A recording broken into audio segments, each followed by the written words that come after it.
Hello, everyone, and welcome to another edition of our Facebook Conversations. We are thrilled to be joined today by another member of the AFP Advisory Council. You know him, you know his voice. He is Erick Erickson. Erick, thank you so much for joining us today.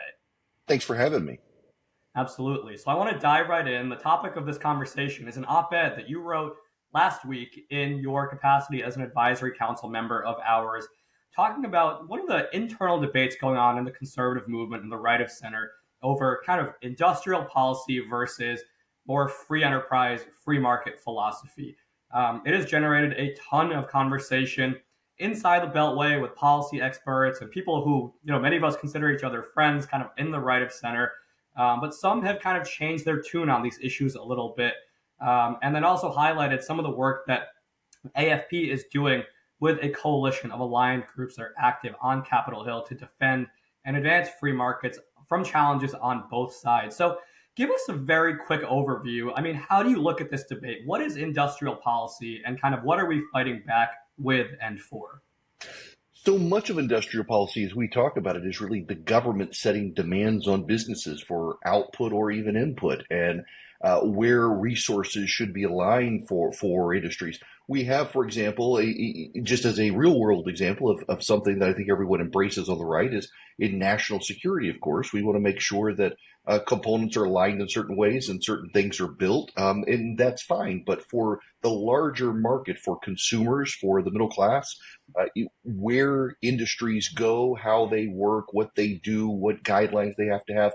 For example, the Biden administration pouring a bunch of money into building a microchip sector in this country, putting some in Arizona, but requiring certain DEI mandates and other mandates. It's government control of industry, which is far less efficient than letting the industry itself decide where to spend its capital. Yeah, that's it. That's exactly right.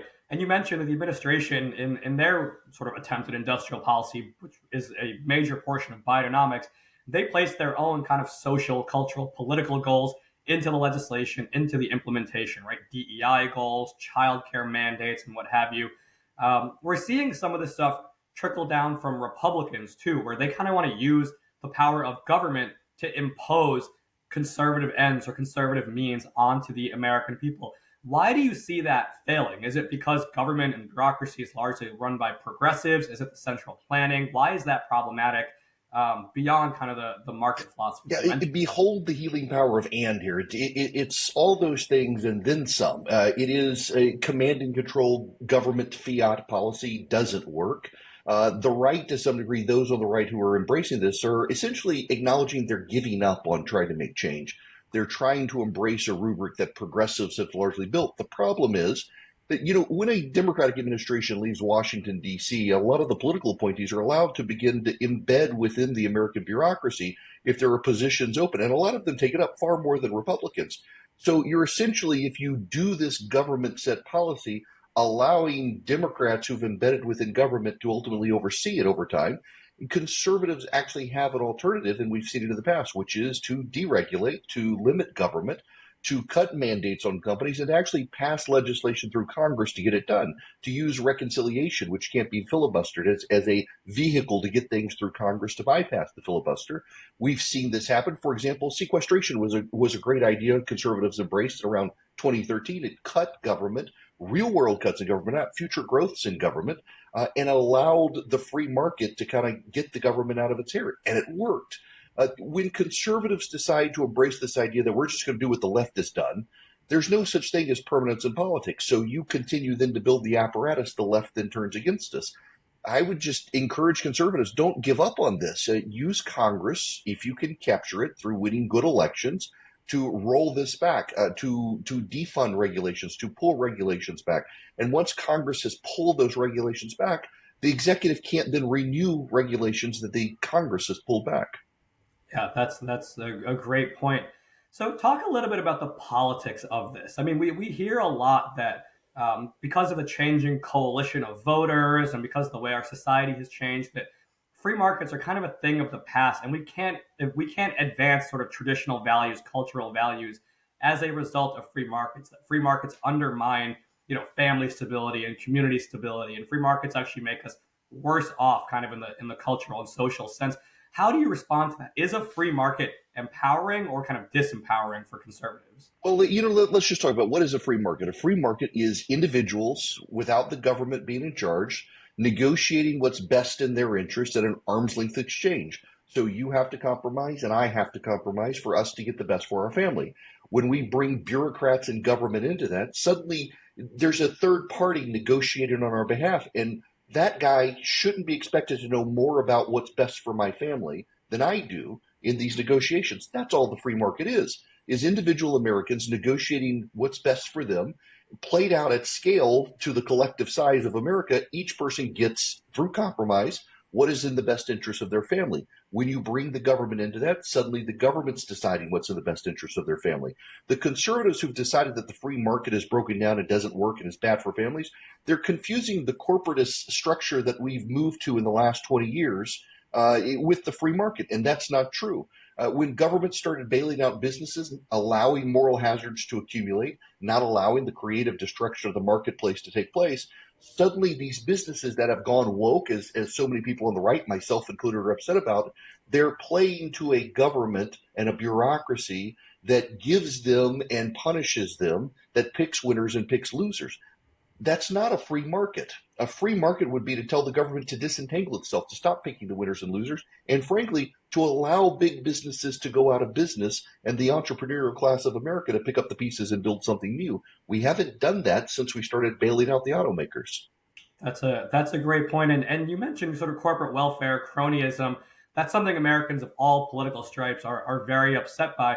But industrial policy, kind of by nature, is corporate cronyism, Yes. right? You mentioned that industrial policy, like Bidenomics does with the green energy industry or the chips industry, Republicans' version of industrial policy would also be kind of couched in corporate welfare. Is that right? Yeah, very much so. Look, there are ways to do public-private collaborations that actually work, where you can do free enterprise zones and get rid of regulation to foster innovation. And some people would say that's industrial policy. If that's industrial policy, I would look at that. But what people are actually talking about with industrial policy is the government deciding who's going to win, who's going to lose, what regulations will apply to which industries, who's going to be punished for not complying, and then the values of the elite on either side being in charge. Let me just put it to you this way, one more point here. Over the last 3 years, Republicans have waged a war on elitism in this country, pointing out how often the elite and the technocrats have been wrong. We're really arrogant to presume that suddenly our elite and our technocrats are going to get right what the other side got wrong. Maybe we should actually put our trust in the American people instead of a group of technocrats. Yeah, that's exactly right. And as you mentioned, many of whom, especially in the DC bureaucracy, disagree with conservative values to begin with, who would be the ones implementing these programs, no matter who is in the White House or who is controlling Congress. So a lot to be wary of. Yeah, and one more point here is we've really confused in really probably in the last 15 years, we've confused the conservative movement for the Republican Party. The conservative movement should be about advancing ideas. The Republican Party can take or choose or not to. And you've got a group within the conservative movement now who want to advance their movement through a political party, and they're trying to bring a synthesis to party and movement. But that can never work because parties are about winning elections. Movements are about ideas. If your idea doesn't move the election, they're not going to embrace your idea, even if the idea is right. And I think part of what we're seeing here is this entanglement between trying to define the Republican Party right now, and it is specifically about defining the Republican Party for the future as opposed to just standing by the tried and true. That's a great segue to my next question, which is that distinction between the conservative movement and elected officials or a political party. There's long been a vibrant kind of outside, separate from the party conservative movement in Washington and across the country. That's why we appreciate your partnership at AFP. You're obviously outside the Beltway. We're largely based outside the Beltway, doing real grassroots work in 38 states across the country, now active in all 50 states. It's interesting to hear you maligned as the establishment as a radio host in Macon, Georgia. In Macon, Georgia, and yes. And AFP maligned as the establishment, where we just had our 20th birthday. The vast majority of our staff are based outside of DC. But talk a little bit about the groups that you highlighted in this op-ed, AFP, the Club for Growth Foundation, Vice President Pence's new organization. What is it that you appreciate about the manner in which AFP and these other organizations are going about this fight? Like, why do you think their engagement is important in the context of that distinction between movement and party that you mentioned?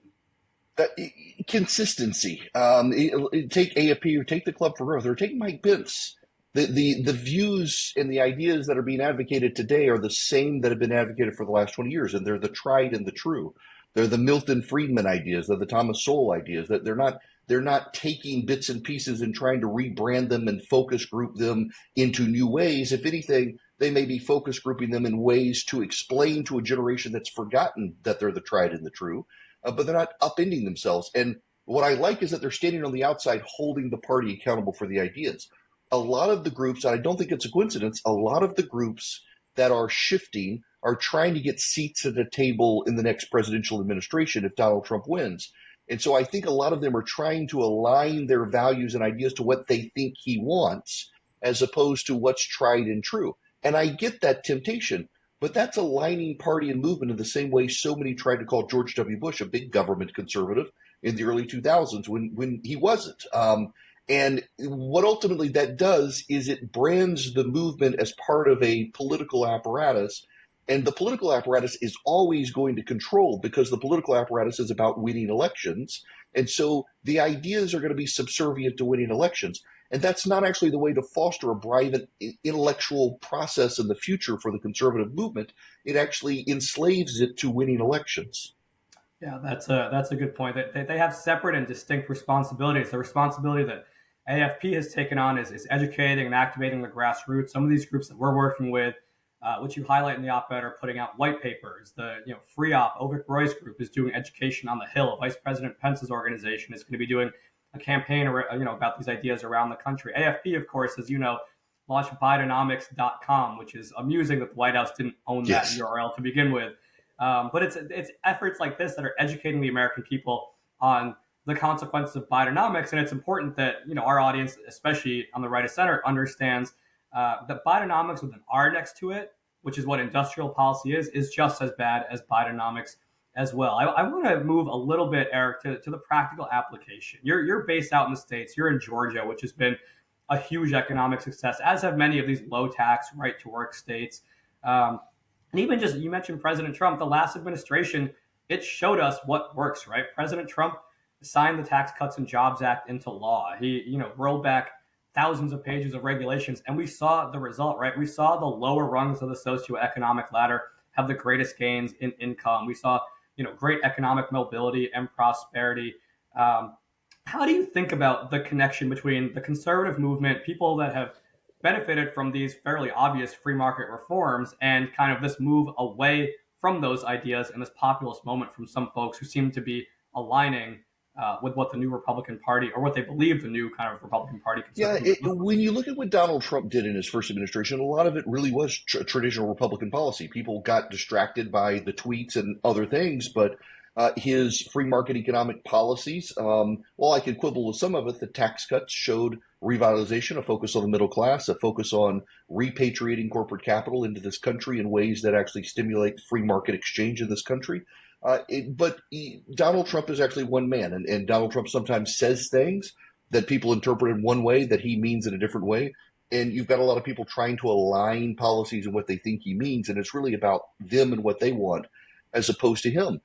If we do what works, like just take the tax cuts. I distinctly remember myself got in my paycheck a bonus from my company, as did so many millions of Americans got bonuses from companies, even as Nancy Pelosi had to blast it and criticize the amount of money people were getting, because Donald Trump understood you cut corporate taxes, you bring corporate money home, they reinvest in this country, and they did. And it's worked well. And a lot of, I think, some of the ideas that are floating out there right now have decided, well, we don't need to cut taxes anymore and help these companies because we think these companies are bad. Except these companies are where Americans actually go to work and who provide jobs for Americans. We're cutting off our nose to spite our face by forgetting the sort of things that have always worked. The idea that we need a conservative industrial policy to get people back to work, actually let the people working in arm's length transactions get themselves back to work. Yeah, that's great. I want to highlight two more issues, which your op-ed, which is at nationalreviewonline.com, it's called "The Conservative Movement is Defending Free Markets from Both Sides." We'll link to it in the post here. You don't dive quite as deep into these two issues, but they're really relevant to industrial policy. And that's trade tariffs, especially on our allies, right? On Canada and Europe. And then labor unions, right? Unions have been on the news a little bit. The UAW trying to unionize auto plants in the South, and labor strife in other industries. You've got more and more Republicans kind of embracing these two concepts again, kind of under the guise of, oh, we need to promote work, and this is going to stabilize Right. families, and it's going to raise incomes and things like that. Historically we know the exact opposite is true. So how do you think about things like trade tariffs or labor unions as an economic drag, but also potentially on a drag on these other non-economic things that folks care about, when others on the right are saying we need to actually embrace these policies to reach those goals? Yeah, okay, so let's take tariffs and let's distinguish tariffs between an adversary like China versus a friend like Canada, begrudgingly Canada. That's all right. I like the Canadians. The people think that, oh, if we put a tariff on Canada, it's Canada that pays this tax. Actually, it's the importer that's going to pay the tax. It's the American business bringing in the goods from Canada that's ultimately going to see the higher price, and that's going to be passed on to consumers. We can't afford to bring everything back to this country because of labor costs. No one wants to buy a $5,000 iPhone. No one wants to buy a $100 toy for their kids that they can get for $20 now. I think what conservatives need to understand is that we can ally shore things instead of offshore things. We have allies around the world in the third world that we can help develop a free market infrastructure base in those countries. It builds us goodwill. It provides us someone other than China to place jobs with. And in fact, it keeps costs down for us. The other thing with unionization, too, that, yeah, there is a movement on the right, but they forget who's in charge of the unions. Democrats are in charge of the unions. You grow the unions, you grow the funding to the Democratic Party. You're not suddenly going to see the leadership there rejecting this. Republicans have been trying for 40 years to convince a unionized base that votes Republican to disrupt union functions, and they failed. The only way they've worked is pushing right to work states where unions don't have the clout, now encouraging unions to go in. I don't think it's coincidence. A lot of the Republicans now who are embracing this used to be Democrats, and they haven't really changed their way of thinking. They've changed the letter after their name. The problem is we know it drives up costs. It makes things more expensive for Americans. It doesn't necessarily provide the labor rights that unions say they do. And in fact, as we see with unions, much like we see in Animal Farm, the people at the top in the unions actually just behave as much like the corporations. Yeah, Animal Farm should be a required reading in elementary Yes. school or middle schools, in my opinion. But no, and it's interesting. Like I mentioned, the UAW has been on the news. It's not a coincidence that we've had so many layoffs in Detroit, and Detroit obviously went through all these problems a few years back. The UAW had this contract in the fall, and there have been layoffs since then at the big three. While meanwhile, we have auto plants prospering in the South, in Georgia, Alabama, Tennessee, South Carolina. Not a coincidence, an important lesson for conservatives. So let me just wrap with this, Eric. We have an enormous grassroots conservative audience. They're engaged with us. They knock doors. They make phone calls. They hold their lawmakers accountable. They're in touch with their members of Congress's offices. Their members of Congress often know them as identified with AFP. So an influential base that you're speaking to. As they hear this debate unfolding, either in primaries on the campaign trail or next year, if there's Republican leadership in all three, kind of House, Senate, and the White House, or even well beyond the next couple of years, as they feel this, see this debate unfolding with industrial policy as the vehicle to advance conservative values versus free markets, what are the things they should be asking themselves, asking lawmakers, asking candidates to really clarify kind of where the intentions are at and what is most important to all of us as conservatives? How should they go about thinking about this?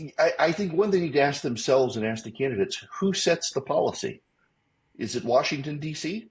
Because I thought we didn't trust Washington, D.C. And if it is Washington, D.C., what happens when we lose power? And we've ceded this power to Washington to set the policy because it always winds up being Washington, D.C. So why are we going to give more power to Washington when we might lose an election and then the Democrats have all that power? As opposed to why not send the power back to the states of the people and let the people decide? That's number one. Number two is when you hear Republicans come trotting out these sorts of we need government to interfere and government to build up and government to create and government and government and government and government. Remember Ronald Reagan, the worst, the words in the English language you don't want to hear is I'm from the government here to help. You don't want the government to help. You don't want Republicans in charge of government to help because ultimately it becomes Democrats in charge. So when you hear Republicans trotting out these shiny ideas that are new ideas to the GOP, Remember, there's nothing new under the sun. I mean, that's not me, that's the Bible. There's nothing new under the sun.